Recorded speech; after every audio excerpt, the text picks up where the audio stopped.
আসসালামু আলাইকুম everyone, culinary art by সঞ্জুর আজকের আয়োজনে আপনাদেরকে ওয়েলকাম জানাচ্ছি। আজকে আমি আপনাদের জন্য খুবই সহজ এবং শর্টকাট একটি রেসিপি নিয়ে হাজির হয়েছি। হালিম কিন্তু আমাদের সবারই অনেক পছন্দের, সেটা যদি হয় চিকেন হালিম বা মাটন হালিম বা বিফ হালিম তাহলে তো আরও বেশি জমে যায়। এবং পবিত্র রমজান মাস হিসেবে হালিমটা কিন্তু খুবই জনপ্রিয়, আমরা কম বেশি সবাই খুব এই হালিমটা পছন্দ করে থাকি ইফতারে। তো রেসিপিটি শুরু থেকে শেষ পর্যন্ত দেখার অনুরোধ রইল। চলুন শুরু করা যাক। প্রথমে আমি দেখিয়ে দিচ্ছি কি কি উপকরণ লাগবে। আমি এখানে পেঁয়াজ একদম কুচি করে নিয়েছি। আমি আজকে 2টা হালিম মিক্স ব্যবহার করব। একটা হালিম মিক্সের জন্য আমাদের হাফ কাপ পেঁয়াজ লাগবে, তাই আমি এখানে 1 কাপ পরিমাণ পেঁয়াজ নিয়েছি। এখানে নিয়েছি সয়াবিন তেল, পরিমাণ মতো সয়াবিন তেল নিতে হবে। এরপর এখানে আমি চিকেনগুলোকে একদম ছোট ছোট কিউব করে কেটে নিয়েছি, আপনারা আপনাদের পছন্দ সাইজ মতো কেটে নেবেন। এবং নিয়েছি আমি 2টা হালিম মিক্স। আমি 2টা দিয়ে তৈরি করব, একটু বেশি তৈরি করব, আপনারা চাইলে একটা দিয়ে তৈরি করতে পারেন। এবং আমি যেই পরিমাণ মেজারমেন্ট ইউজ করব তার হাফ করে নিলেই আপনারা একটা হালিম মিক্সের জন্য পারফেক্ট মেজারমেন্ট পেয়ে যাবেন। এই একটি হালিম মিক্সে আমাদের মাংসের পরিমাণ লাগে 300 গ্রাম। যেহেতু আমি 2টা নিয়েছি তাই আমি 600 গ্রাম পরিমাণ মাংস নিয়েছি। এবং একটা হালিম মিক্স দিয়ে মিনিমাম 6 থেকে 7 জন ইজিলি খেতে পারবেন। এবং আমি হালিম মিক্সের প্যাকেটটা খুলে দেখেছি, এর মধ্যে একটা রয়েছে ডালের প্যাকেট এবং একটা মশলা। তো আমি ডালের প্যাকেটগুলোকে কেটে এবার পানিতে ভেজানোর জন্য নিয়ে নিচ্ছি। একদম ফুটন্ত গরম পানিতে এই ডালগুলোকে ভিজিয়ে রাখতে হবে এবং অল্প অল্প করে অ্যাড করতে হবে। খেয়াল রাখতে হবে যেন ডালগুলো জমাট বেঁধে না যায়, সবগুলো যেন স্মুথভাবে ভালো মতো মিক্স হয়। তাই আমি অল্প অল্প করে পানি দিয়ে মিক্স করে নিচ্ছি। আমার একটা প্যাকেটের জন্য টোটাল 2.5 কাপ পানি লেগেছে, মানে 2 কাপ, এরপর আরও হাফ কাপ। তো আমি যেহেতু 2টা প্যাকেট নিয়েছি তাই আমার টোটাল 5 কাপ পানি লেগেছে। এবং অবশ্যই গরম পানি নিতে হবে, কুসুম গরম বা নর্মাল কোনোটাই নেওয়া যাবে না। ভালো করে মিক্স করে নেওয়া হয়ে গিয়েছে। আমি দেখিয়ে দিচ্ছি, আমি এই মগের 5 মগ পানি নিয়েছি।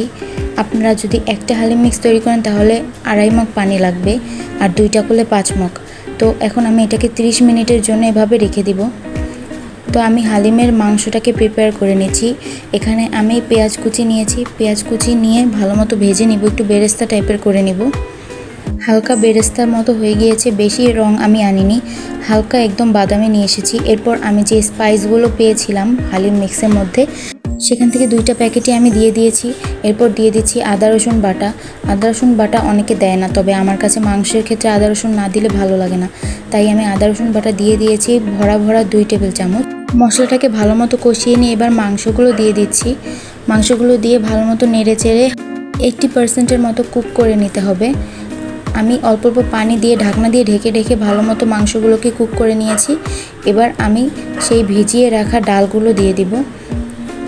ভালো মতো বাটিটা ধুয়ে দিতে হবে এবং কন্টিনিউয়াসলি নাড়তে হবে যেন নিচে লেগে না যায় বা জমে না যায়।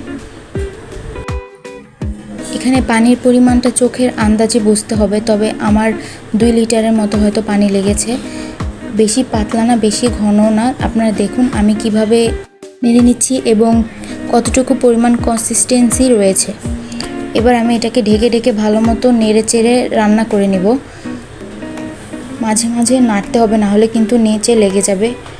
এবার দেখুন যখন এরকম পরিমাণ ঘন হয়ে আসবে এবং মাংসগুলো প্রপারভাবে কুক হয়ে যাবে এবং ডালও ভালো মতো সিদ্ধ হয়ে যাবে, তখনই নামিয়ে নিব।